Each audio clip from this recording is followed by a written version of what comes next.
Hello friends, मैं हूं गौरव और जरा इस ग्राफ को देखो। इसमें हमारे सोलर सिस्टम के प्लैनेट्स को उनके साइज और मास के हिसाब से 3 कैटेगरीज में बांटा गया है, जिसमें अर्थ यहां पर है। बट गेस व्हाट, अभी रिसेंटली JWST ने एक ऐसे एक्सोप्लैनेट को डिस्कवर किया है जिसका मास अर्थ का 91% है और साइज 99%। अगर हम उसे भी इस ग्राफ पर प्लॉट करें तो वो यहां पर आएगा, एग्जैक्टली अर्थ के बगल में। सो क्या हमें अपने अर्थ का आइडेंटिकल ट्विन मिल चुका है? और अगर हां, तो इसमें और अर्थ में कितनी सिमिलैरिटीज है? इन्हीं सवालों का एक प्राइमरी आंसर ढूंढने का काम कर रहा है नासा का ट्रांजिशनिंग एक्सोप्लैनेट सर्वे सैटेलाइट, यानी कि टेस। इनफैक्ट इस एक्सोप्लैनेट को JWST से पहले टेस ने ही स्पॉट किया। दरअसल हुआ यूं कि नासा के टेस सैटेलाइट का मेन काम था स्टार्स के ब्राइटनेस को मॉनिटर करके उसके और स्टार के बीच के ट्रांजिट करने वाले एक्सोप्लैनेट्स को डिटेक्ट करना। अब टेस हर रोज की तरह एक दिन हमारे southern pole star Polaris Australia को होल्ड करने वाले ऑक्टेन्स कॉन्स्टेलेशन का सर्वे कर रहा था कि तभी उसने LHS 475 नाम के एक स्टार की लाइट को अचानक से डिम होते हुए देखा।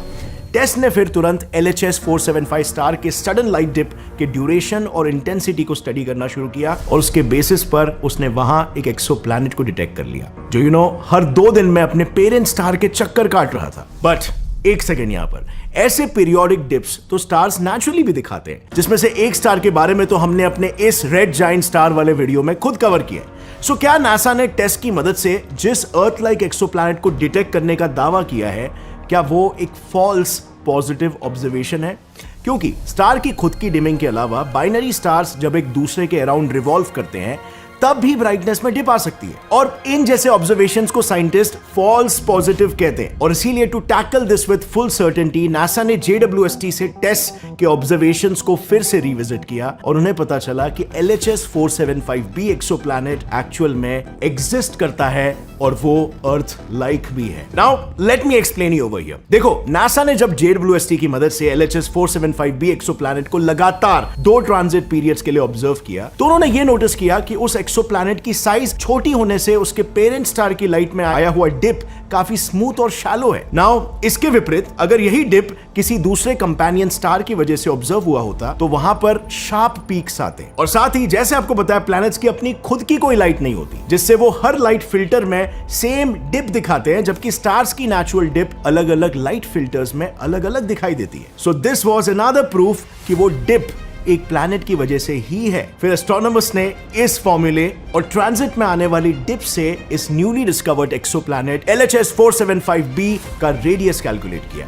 और इसके बाद फ्रेंड्स, इस सिंपल से केपलर्स लॉ की मदद से साइंटिस्टों को यह पता चला कि ये एक्सोप्लैनेट अपने स्टार के हैबिटेबल जोन में है। और लास्टली उस पेरेंट स्टार के वॉबल से उन्हें यह पता चला कि LHS 475b साइज और मास में बिल्कुल अर्थ जैसा ही है। Interesting, right? सो अभी आपको मालूम पड़ गया कि किस तरीके से साइंटिस्टों ने नक्की किया कि ये प्लैनेट वाकई में वही प्लैनेट है जिसकी हमें तलाश है। बट यू नो व्हाट, इससे भी ज्यादा इंटरेस्टिंग बात क्या है? वेल, वो ये है कि ये JWST द्वारा ढूंढा हुआ पहला और ओवरऑल कंफर्म होने वाला अब तक का सिर्फ 5347 एक्सोप्लैनेट है। अब आपको ये नंबर बहुत बड़ा लग रहा होगा, but when you compare it with the possibility of life, तो ये 5500 प्लैनेट्स जो भी हमने ढूंढे हैं, ये लाइफ की रेयरिटी के सामने कुछ भी नहीं है। बहुत ही लिटिल टू नो चांस है कि इन प्लैनेट्स में हमें शायद से प्रोबेबिलिस्टिकली लाइफ मिल सकता है, लाइफ के सिम्टम्स दिख सकते हैं। That is how rare life is. तो सबसे पहले तो अपनी पीठ थपथपा लो बिकॉज यू आर रेयर, और आगे बढ़ते हैं। तो गाइस, अभी ना साइंटिस्टों को एक बहुत ही इंटरेस्टिंग नया तरीका मिला है जो कि माइंड ब्लोइंग है, जिससे हम ढूंढ सकते हैं ऐसे प्लैनेट्स को। वो तरीका क्या है मैं आपको बताता हूं। ये वैसे एक प्रॉब्लम है, एक इंटरेस्टिंग प्रॉब्लम जिसे कहते हैं कॉस्मोलॉजिकल लिथियम प्रॉब्लम। तो देखो, इस so called cosmological lithium problem के अनुसार इस ब्रह्मांड के स्टार्स में जितनी भी लिथियम मौजूद है वो बिग बैंग के दौरान ही प्रोड्यूस हुई थी, एंड हर एक स्टार में उनके साइज के हिसाब से प्रोपोर्शनली डिस्ट्रीब्यूट भी हुआ था। पर जब एस्ट्रोनॉमर्स ने सन के साइज के स्टार से हमारे सन को कंपेयर किया तब उन्हें यह पता चला कि सन में उसके साइज के हिसाब से जितना लिथियम प्रेजेंट होना चाहिए आइडियली उतना नहीं है, बल्कि उससे लगभग 10 गुना कम लिथियम था। और इसके पीछे का रीजन क्या था यह बताती है 500 स्टार्स पर एस्ट्रोनॉमर्स द्वारा की गई एक स्टडी। सो इस स्टडी में ना एस्ट्रोनॉमर्स ने 500 स्टार्स की लाइट स्पेक्ट्रम को एनालाइज किया था, जिससे पता चला कि करीब 70 स्टार्स इंक्लूडिंग सन में लिथियम की मात्रा नॉर्मल से कम थी। But here is the best part, इन सब में कॉमन क्या था? उन 500 स्टार्स में से सिर्फ इन्हीं 70 स्टार्स के पास अपना खुद का प्लैनेटरी सिस्टम था, जस्ट लाइक आवर सन। मतलब इन स्टार्स का लिथियम उनके प्लैनेट्स में भी बटा हुआ है, और ये एक बहुत ही इंपॉर्टेंट क्लू था जिसकी मदद से पहला हमें नए एक्सोप्लैनेट्स को डिटेक्ट करने का एक रास्ता मिल गया, क्योंकि लिथियम कम मतलब हाई चांसेस कि उस स्टार के पास सोलर सिस्टम है। और दूसरा, इनके ऑब्जर्वेशन से हम अपने सोलर सिस्टम के ओरिजिन्स को भी समझ सकते हैं। And let me tell you how. देखो,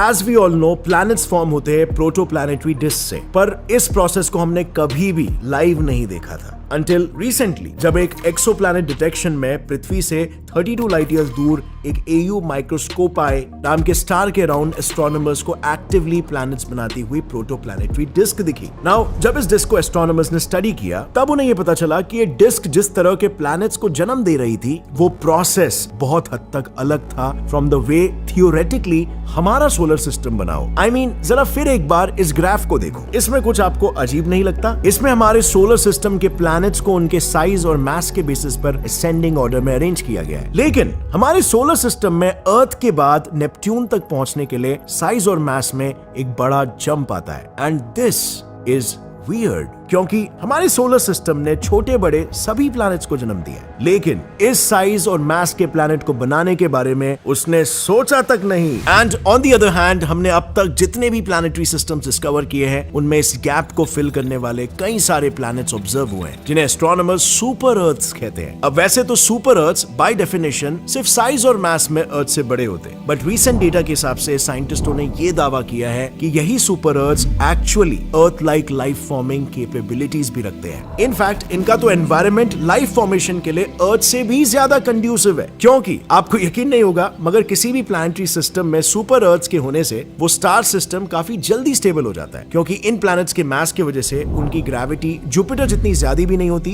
कि वो सभी एस्ट्रॉइड्स को अपने तरफ खींच ले, और ना ही उनकी ग्रेविटी इतनी कम होती है कि वो अपने रास्ते में आने वाले ऑब्जेक्ट्स को दूर हटाने में फेल हो जाए, और इस वजह से प्लैनेट को डिस्ट्रक्शन के चांसेस कम होते हैं। ऑल्सो क्योंकि ये प्लैनेट साइज में अर्थ से ज्यादा मैसिव होते हैं, तो जाहिर सी बात है इनकी ग्रेविटी भी अर्थ से ज्यादा होगी, जिसकी वजह से ये प्लैनेट्स एक थिकर एटमॉस्फेयर को सस्टेन कर सकते हैं, जो हार्मफुल कॉस्मिक रेडिएशन से इन्हें प्रोटेक्शन देती है। और it doesn't stop over here, ज्यादा मैसिव होने से ये प्लैनेट्स अपने कोर्स के अंदर ज्यादा हीट ट्रैप भी कर सकते हैं। इवन प्लैनेट्स में आइस एज आने की संभावना भी कम हो जाती है। प्लस प्लेट टेक्टोनिक से कार्बन साइकिल यानी एटमॉस्फेयर और सरफेस के बीच कार्बन का बैलेंस मेंटेन हो जाता है, और कार्बन जैसे हम सब जानते हैं अपने कैटेनेशन प्रॉपर्टीज की वजह से लाइफ फॉर्मिंग कंपाउंड जैसे DNA, RNA, प्रोटीन्स बनाने के लिए सक्षम है। इनफैक्ट यही वजह है कि किसी भी एक्सोप्लैनेट की हैबिटेबिलिटी का अंदाजा लगाने के लिए सबसे पहले यह जानना जरूरी होता है कि उसमें कौन से एलिमेंट्स हैं। अगर उसके एटमॉस्फेयर की मदद से हमें यह पता चलता है कि उसमें हाइड्रोजन और ऑक्सीजन है, तो डेफिनेटली चांसेस हो सकता है कि वहां पर पानी है, और अगर वहां पर एक फेवरेबल टेम्परेचर है जैसे -20 degree Celsius to 122 degree Celsius, तो यही पानी वहां पर लिक्विड स्टेट में मौजूद हो सकता है। यानी a perfect combination to sustain life, जिसमें एटमॉस्फेयर फेवरेबल है, उसका एलिमेंटल कॉम्पोजिशन फेवरेबल है, टेम्परेचर फेवरेबल और वाटर का स्टेट भी फेवरेबल। इनफैक्ट यही वजह है कि इन सभी फैक्टर्स के साथ हैबिटेबिलिटी को सबसे पहले एस्ट्रोनॉमर कार्ल सेगन ने डिफाइन किया, और यूनिवर्स में लाइफ को स्टडी करने के लिए एक नए ब्रांच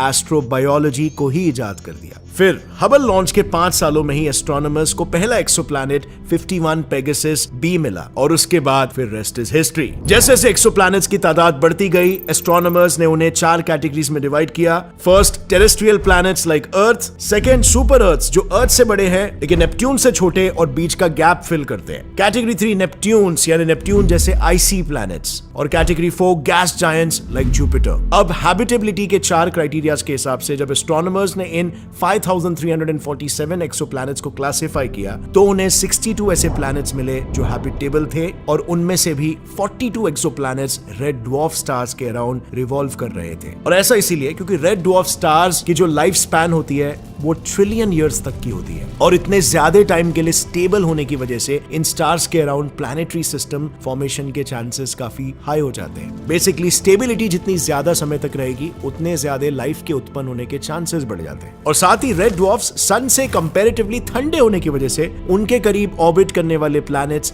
हैबिटेबल जोन में आ जाते हैं, और वो जल्दी डिटेक्ट भी हो जाते हैं। इनफैक्ट इसी वजह से टेस LHS 475b को इजीली डिटेक्ट कर पाया था। हालांकि उसके शॉर्ट शॉर्टकमिंग्स की वजह से इवेंचुअली JWST को वो काम टेक ओवर करना पड़ा। एक्चुअली होता ही है ना कि स्पेसिफिक एलिमेंट्स एक पर्टिकुलर रेंज की इंफ्रारेड वेवलेंथ को एब्जॉर्ब करते हैं, जिस वजह से वो वेवलेंथ JWST के नियर इंफ्रारेड स्पेक्ट्रोस्कोप की नजरों को दिखाई नहीं देती और इससे उस एक्सोप्लैनेट के एटमॉस्फेरिक कॉम्पोजिशन का पता चलता है। इसे हाल ही में स्टडी किए गए WASP-39b केन ऑब्जर्वेशन से समझते हैं। यहाँ पर वाटर 2 से 3 माइक्रोमीटर्स और carbon dioxide 2.76 micrometres and 4.25 micrometres के वेवलेंथ्स को एब्जॉर्ब कर रही है। इसका मतलब इस प्लैनेट के एटमॉस्फेयर में ये दोनों मॉलिक्यूल्स मौजूद है। मगर LHS 475b के केस में रीडिंग्स इतने रैंडम है कि एस्ट्रोनॉमर्स के हिसाब से या तो इस एक्सोप्लैनेट के पास एटमॉस्फेयर ही नहीं है या फिर एक डेंस कार्बन डाइऑक्साइड एटमॉस्फेयर है और इस डेंस एटमॉस्फेयर में मौजूद कार्बन डाइऑक्साइड सभी वेवलेंथ्स को एब्जॉर्ब कर रहा है। अब इस पर फ्रेंड्स डिटेल्ड इंफॉर्मेशन के लिए LHS 475b को कुछ ही सालों में